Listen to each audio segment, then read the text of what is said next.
Reviving a reputation damaged by two passenger jet disasters, Malaysia Airlines announces drastic measures to regain market confidence and public trust. But with profits and passenger numbers in free fall, will it be enough to save the company? This is Inside Story.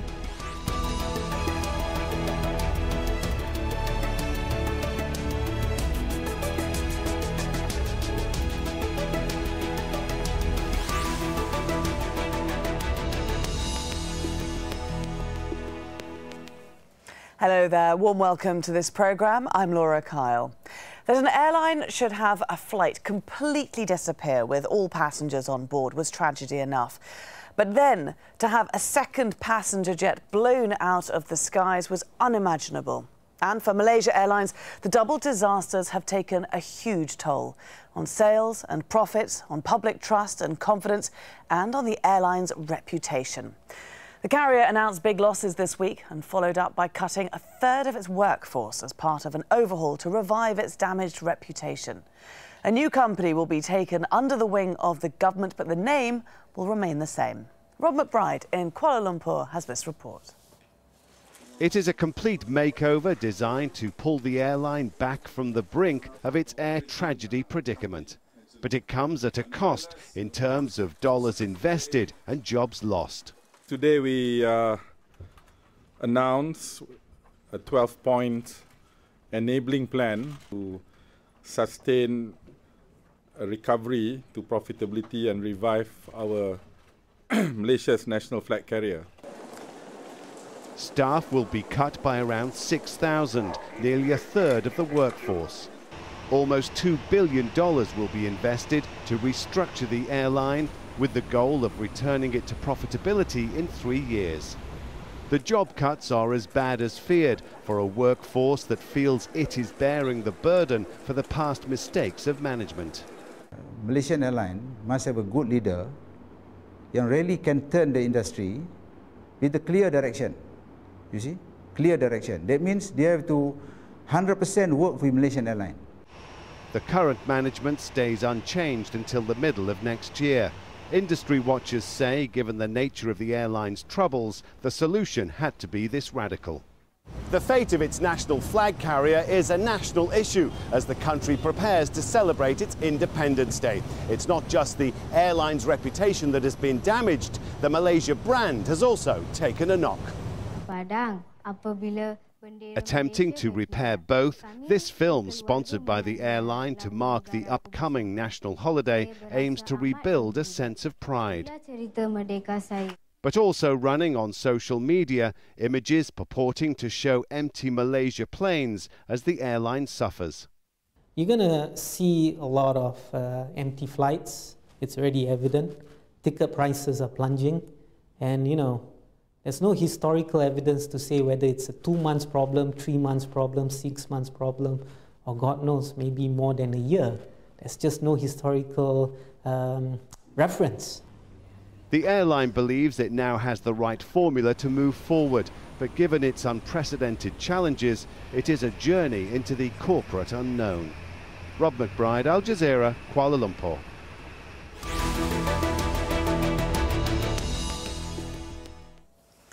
Well, let's bring in our guests now for this Inside Story. In Kuala Lumpur, we have Mohsin Aziz, an aviation analyst at Maybank Investment Bank. Joining us from Washington, D.C. is Oliver McGee, an aerospace engineer and specialist on corporate governance. And in New York, we have Jeff Wise, a writer on science, technology and psychology and author of the book Extreme Fear, The Science of Your Mind in Danger. Great to have you all with us today. Thanks very much for being here on Inside Story. Mohsin, I'm going to start with you because as we saw you saying there in Rob's report, this is an unprecedented scenario for the aviation industry. Just how badly has Malaysian Airlines been hit by this twin tragedy? Very bad. I mean, in terms of the revenue and profit numbers, it's out there in the open. It's probably going to work out to be the worst year in their history in terms of financial performance.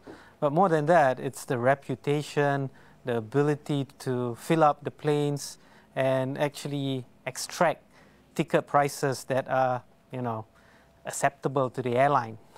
Now, that's in a situation where they are in dire situation, unfortunately, and it doesn't seem that whatever they're doing right now is heading towards a recovery, not yet at least. Okay.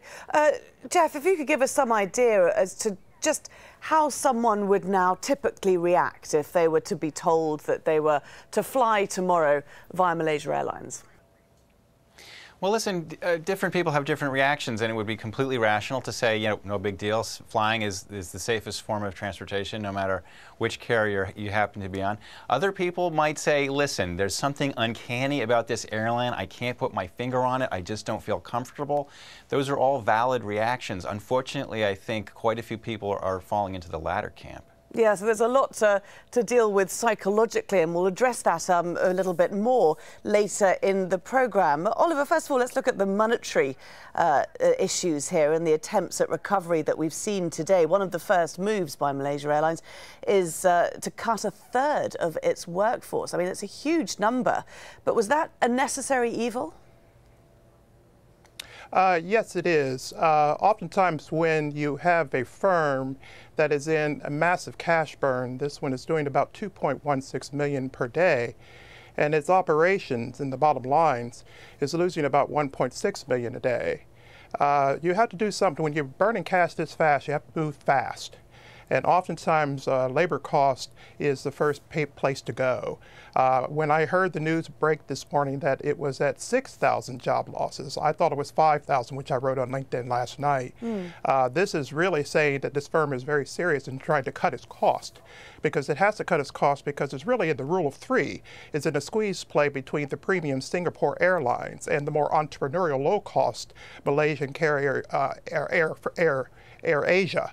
So when you've got a squeeze play in the middle of the two, entrepreneurial on the right and a deep pockets premium airlines on the left, you have to move fast, because being in the middle of a squeeze play is a very tough position to be, especially when you're burning cash fast. Yeah, a lot of competition in the region.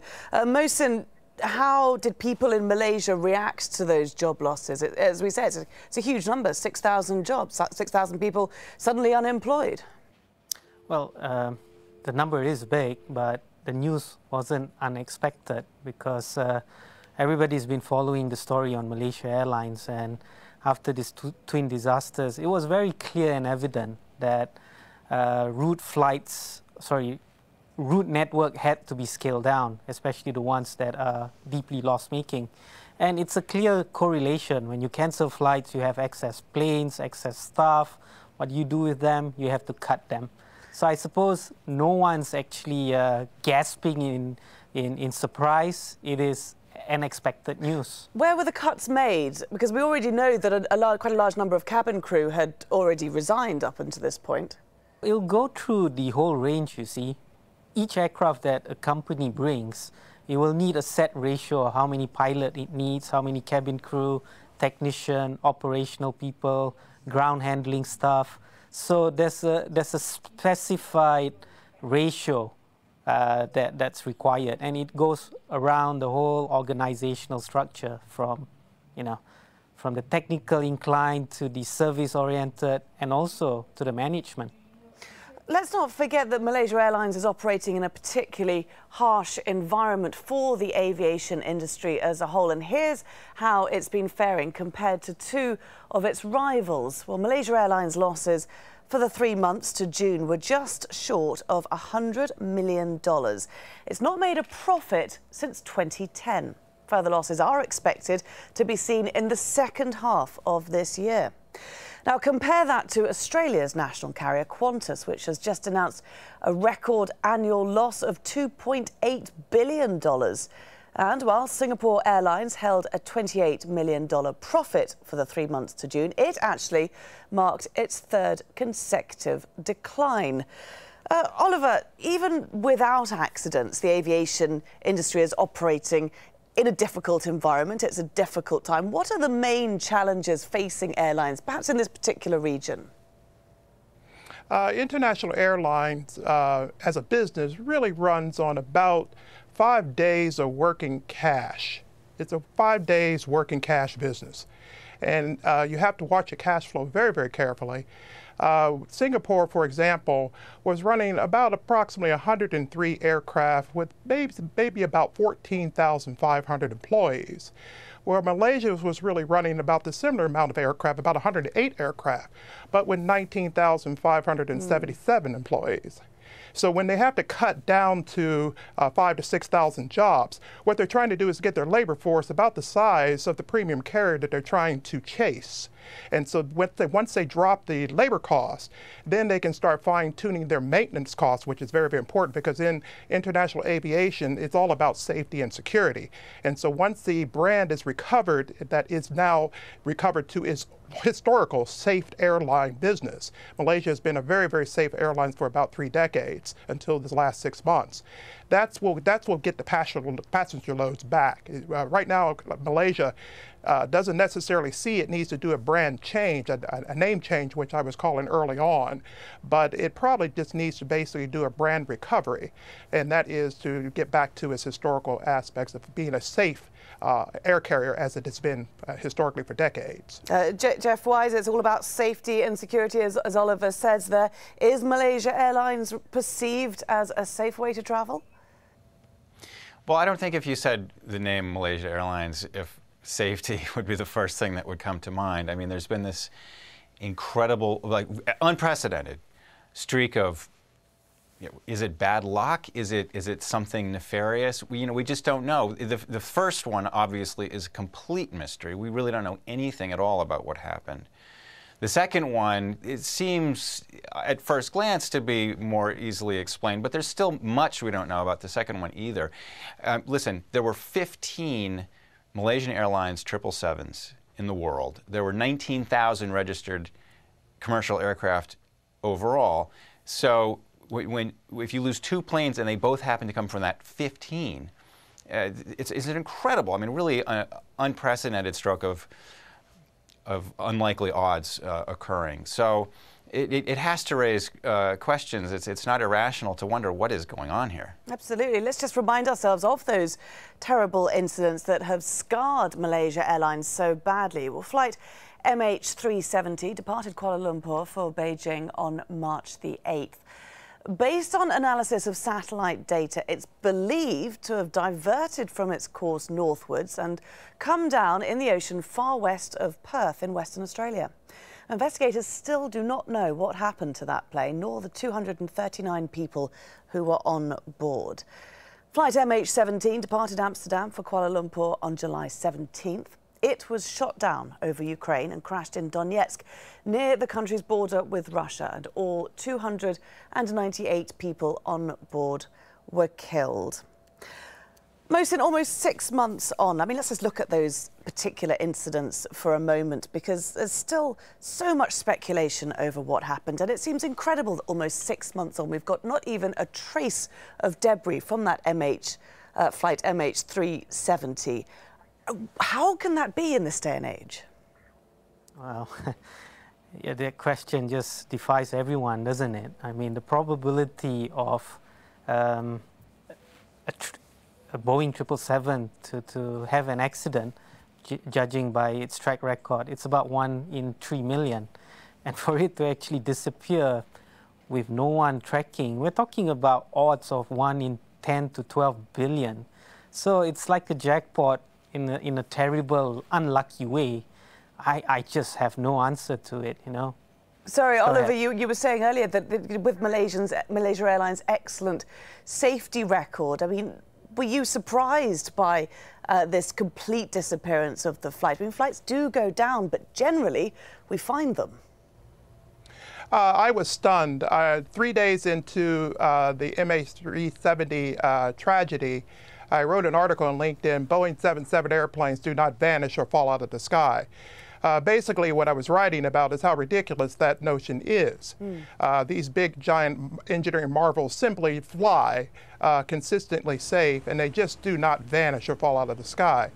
When MH17 happened, I wrote another article, Boeing 777 airplanes are not shot out of the sky. And that was even more ridiculous.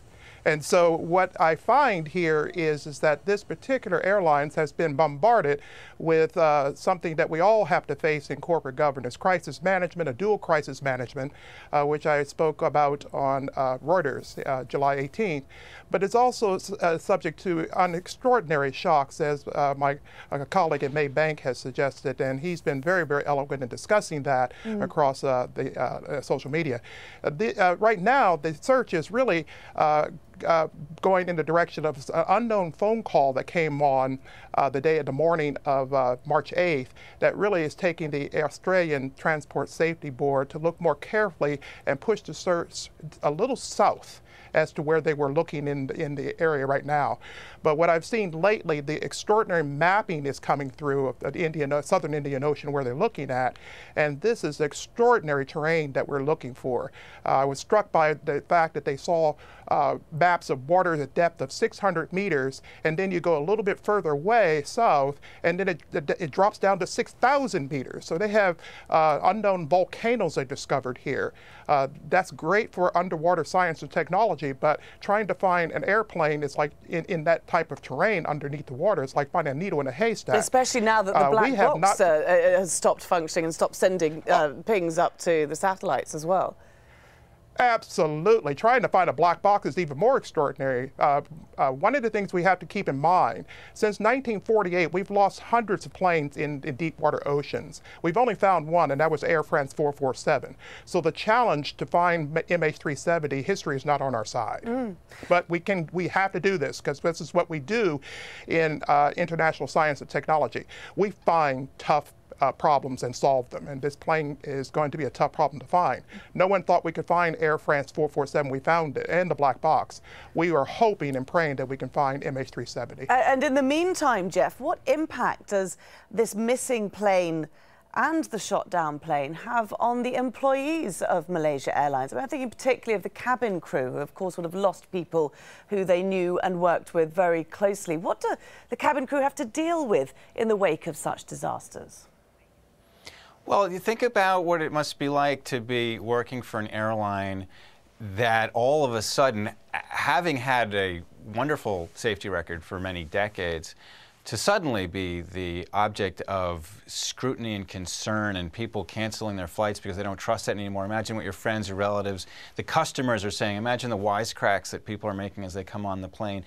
Imagine your own concerns for your own safety. Not really knowing, not understanding, why did this happen to MH370? Where did the plane go?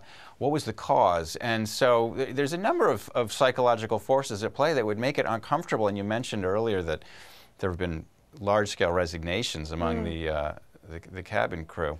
It's got to be difficult. It's got to be demoralizing. And now you hear about layoffs as well. Even if you keep your job, it's demoralizing to work in a place that's under siege, as it were. Demoralization is one side of it. The other side, of course, is trauma. How do you get a traumatized person back up into the air? Well, you know, people react to trauma in different ways. Some people, something bad happens in their life, and they may actually find themselves coming together, progressing and growing from that challenge. Other people could, as you say, experience it as trauma, wind up having post-traumatic stress disorder. And you don't necessarily have to be on the scene of an uncomfortable or tragic situation to develop a post-traumatic stress disorder. You know, just being in that kind of situation, not understanding what might happen to you, it's itself traumatic, and it's something that I think the loved ones of these employees should be concerned about. Mohsin, we saw Malaysia Airlines offering prayer sessions and counselling to try and help its employees. Is the thinking there in Malaysia that it's done enough to help its cabin crew and its pilots? Well, it's trying its best. We have to give due credit to that. In disasters like this, I'm not sure enough is ever enough, because there's always more things that you can do. So I think with that regards, we should give due credit to Malaysia Airlines management. They are putting a huge effort. They are trying their level best to get the motivational spirit up among the employees. And it's kind of difficult situation, especially when they announce that there's going to be a further layoff. But, you know, the thing is, just don't give up, keep on trying, and that's what they're doing. Oliver, what marketing ploys do you think can coax customers back into Malaysia Airlines seats? I believe that you have to really pay attention to strategic leadership. That's really about looking at how you're going to continue to create value, how you're going to deliver value. You have to look very carefully at your brand. That is your reputation and trust and how you transfer value. And then you have to look and start reaching out partnerships. How do you sustain that value? Malaysia has an opportunity here to be able to become an international entrepreneurial air carrier in the Southeast Asia region, but I don't see how it can do it without reaching out for extended partnerships, because they have to link all those values together, creating brokerage, delivering and establishing a sense of cohesion amongst their labor force, and then really finding ways to partner in the region, because they can't do it alone. And I think that what we can learn from watching Malaysia go through its crisis management, it's a really good model for all corporate governance management teams to look at how do you do your business going forward as a going concern when you're shocked with two extreme events. We all remember when the Tylenol scare hit the Tylenol brand and how they recovered back from that. We see Malaysia now in corporate governance as a learning opportunity on how you recover your brand and how do you look at risk management, marketing risk, credit risk, operational risk, and all those things together to get your brand back in place. And Jeff, does recovering that brand mean changing the name Malaysia Airlines? Is that unavoidable? Well, let's back up and say, it's great to have a brand that people trust. It's great to, do marketing ploys, as you mentioned earlier. But the bottom line is all of that is just, a hairdo on a pig, or whatever the expression is. It's got to have a basis in reality.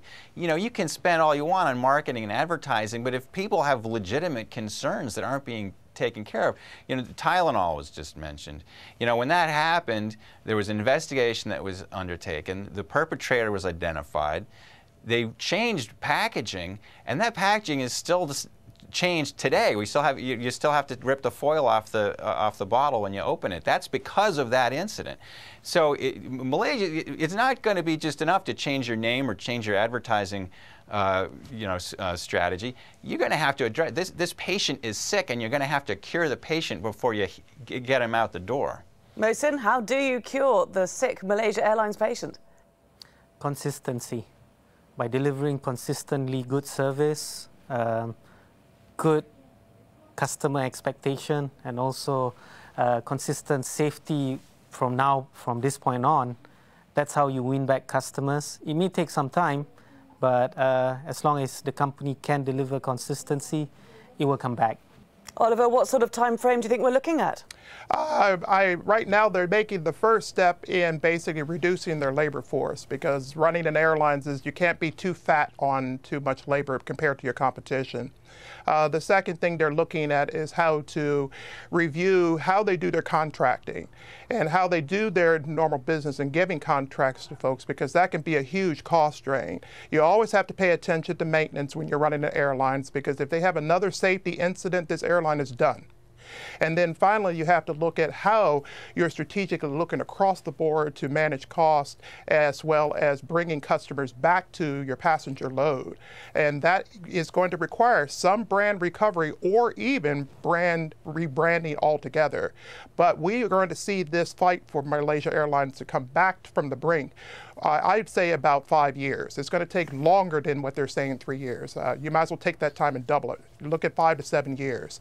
But it is possible, but it's going to have to take some serious management changes and looking how they do their normal business. What they did business before through the past 3 to 5 years is not going to work going forward in the next 3 to 5 years. Okay, that's quite a long time frame to be looking at.